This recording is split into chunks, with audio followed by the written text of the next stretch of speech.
How are you guys doing? Today is Sunday, March 20th, 2022.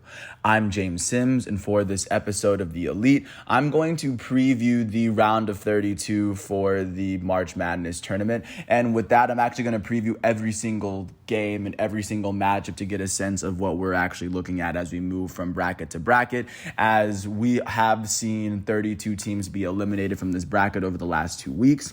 After this round of 32, which will be over tomorrow, there will be 16 teams left to compete. After a few days of breaks, we will see the Sweet 16 and the Elite 8 rounds next week. And the week after that, we will see the Final Four and the National Championship. And like I said, we are getting right into the round of 32 today. So with that said, without further ado, I'm going to get into the first bracket in the first region. I'm going to start with the defending champs, the Stanford Cardinal. The Stanford Cardinal, who won their very first game at home, are going to be facing off against 8 seed Kansas. In Stanford's very first game, they would end up beating 16 seed Montana State by 41 points. And they would end up being led in scoring by their guard off the bench, Hannah Jump, as she finished with 15 points. Their opponents coming into this, Kansas, were able to make it into this round after beating 9 seed Georgia Tech by 19 points. Within this particular matchup, to get a quick look, Kansas would be led in scoring by their starting guard for the day, Holly Kurzgeider. For this matchup, Kansas will face off against 1 seed Stanford in Stanford Stadium at 9 o'clock tonight. That will be one of the bigger matchups. The winner of this matchup will face off against the winner between 4 seed Maryland and 12 seed Florida Gulf Coast. This matchup will be played today in College Park, Maryland. Taking a look at how 4 seed Maryland was able to make it here, they ended up beating 13 seed Delaware. In this particular matchup, Maryland was led in scoring by their starting guard, Ashley Owusu, in scoring, as she had 24 of her own points. On the opposite end of this matchup, the Florida Gulf Coast would make it into this matchup after they ended up upsetting Virginia Tech.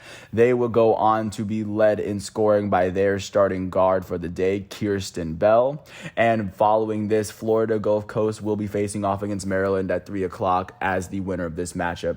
The winner between 4 seed Maryland and 12 seed Florida Gulf Coast will face off in the Sweet 16 in Spokane against the winner between 1 seed Stanford and 8 seed Kentucky. Looking at the other side of the Spokane region of this bracket to look at the teams that want to make it to Spokane for the Sweet 16 round. The 2nd seed in this bracket, Texas, is going to face off against 7 seed Utah today. In their very first matchup, Texas will go on to make this round.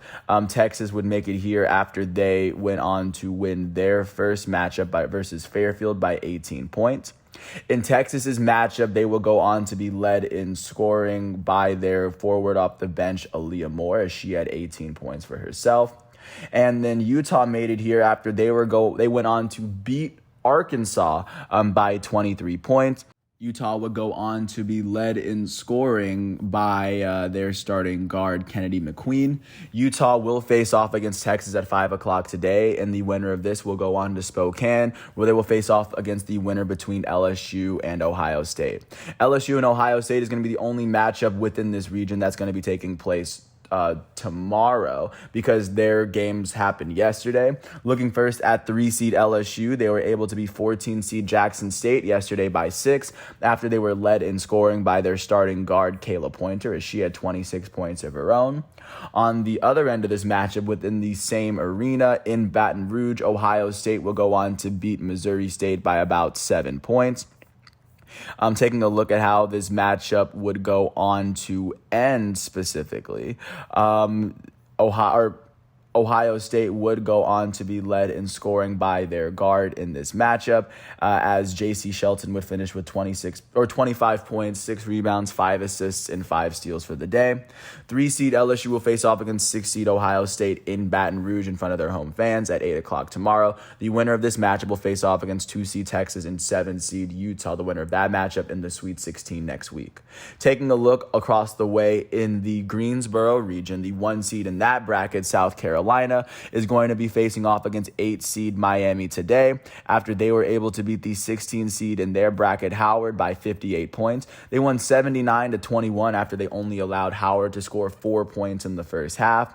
In this matchup, the Gamecocks were led in scoring by Aaliyah Boston, their starting forward, and they were also led by Sanaya Fagan, their forward off the bench, as they were able to win this on their home court. The other game that happened on their home court would go on to see 8 seed Miami pull off a win against 9 seed South Florida. Particularly in this matchup, Miami will go on to beat South Florida by 12 after they outscored them by 13 in the first half. They will go on to be led in scoring by their starting guard, Carla Erjovic. This matchup today will be at 3 o'clock in Columbia, South Carolina, in South Carolina's home court. The winner will go on to Greensboro next week, where they will face off against the winner between 4 seed Arizona and 5 seed UNC. That matchup is going to be played tomorrow, as both of those teams won their games yesterday. Looking first at 4-ranked Arizona, They will go on to beat 13 seed UNLV by 5 points. They will be led in scoring by their starting guard, Shayna Pellington, as she would drop a 30-piece on her own. And then on the other side of this matchup, the 5th seed UNC Tar Heels would go on to beat 12th seed Stephen F. Austin. 5 seed UNC would be led in scoring by their starting guard, Deja Kelly. And this matchup between UNC and Arizona will be tomorrow at 10 o'clock. The winner of this matchup will go to Greensboro to face off against the winner between South Carolina and Miami. Taking a look at the other matchups that are taking place within the Greensboro region, as both of these as this particular Sweet 16 matchup will sort itself out today. At 1 o'clock, the 2 seed Iowa Hawkeyes will face off against the 10 seed Creighton Blue Jays today. Iowa was able to make it out of the first round versus 15 seed Illinois State after they won by 40 points. They were led in scoring by their starting guard, Caitlin Clark, who had 27 points and 10 assists. And then taking a look at how 10 seed Creighton was able to make it here, they would go on to upset 10 seed or 7 seed Colorado within their portion of the bracket. In this particular matchup, 10 seed Creighton would be led in scoring by their guard off the bench, Morgan Maley. With this win, Creighton will face off against Iowa today at 1, and the winner of this matchup will face off against the winner between 3 seed Iowa State and 6 seed Georgia. This matchup will be taking place in Iowa. Looking at how both of these teams got here, it looks as though 3 seed Iowa State would be able to make it through after beating UT Arlington by 7 points. They were led in scoring by their starting guard, Ashley Jones, as she had 36 points and a double-double, not to mention that she had a really dominant game. Then looking at how the Bulldogs were able to make it here, they were able to beat the 11 seed Dayton Flyers. In this particular matchup, Georgia would go on to be led in scoring by their starting center, Jenna Stady. So that would be how Georgia would make it through. They will go on to Iowa State, and the winner between 3 seed Iowa State and 6 seed Georgia will face off in the Sweet 16 round in Greensboro, North Carolina, against the winner between 2 Iowa and 10 Creighton. Now, moving down to the Wichita region, which has Louisville as its number 1. The 1 seed Louisville Cardinals are going to face off against 9 seed Gonzaga today. Taking a look at how both teams got here. 1st seed Louisville would end up beating 16 seed Albany in the first round. They would be led in scoring by their starting guard, Haley Van Lith. She would drop 20 points of her own. And then looking at the opposite end, the 9 seed Gonzaga Bulldogs would make it through this round after they ended up beating 8 seed Nebraska by 13 points. Gonzaga in this matchup will be led in scoring by their starting guard, Kaylee Truong. She had 20 points for herself. And like I said, this matchup will be taking place at 7 o'clock in Louisville's home stadium after Gonzaga beat Nebraska on Louisville's home court. The winner of this matchup will go on to Wichita, Kansas to face off against the winner between 4 seed Tennessee and 12 seed Belmont tomorrow. Looking at how these teams got here, 4 seed Tennessee, the Lady Vols would go on to make it here after they ended up beating 13 seed Buffalo by 13 points. They would go on to be led in scoring by their starting guard, Ray Burrell. She had 19 points for herself. And looking at how Belmont was able to make it here, they would go on to upset 5-seed Oregon in double overtime in order to win that particular matchup 73-70. Taking a look at how Belmont would fare in this game, they would be led, or I guess looking at the team here, they would go on to be led in scoring by their starting guard for the day. And their starting guard was Tootie Jones. She finished with 22 points, 6 rebounds, and 4 steals in the 44 minutes she played. Belmont will face off against 4-seed Tennessee in Tennessee Stadium, as the winner of this matchup tomorrow at 7 o'clock will go on to Wichita, where they will face off against the winner between 1-seed Louisville and 9-seed Gonzaga. Staying within the Wichita region and taking a look at the 2-seed that was able to make it here, it looks as though Baylor they made it into this round after beating 15-seed Hawaii by 20 points.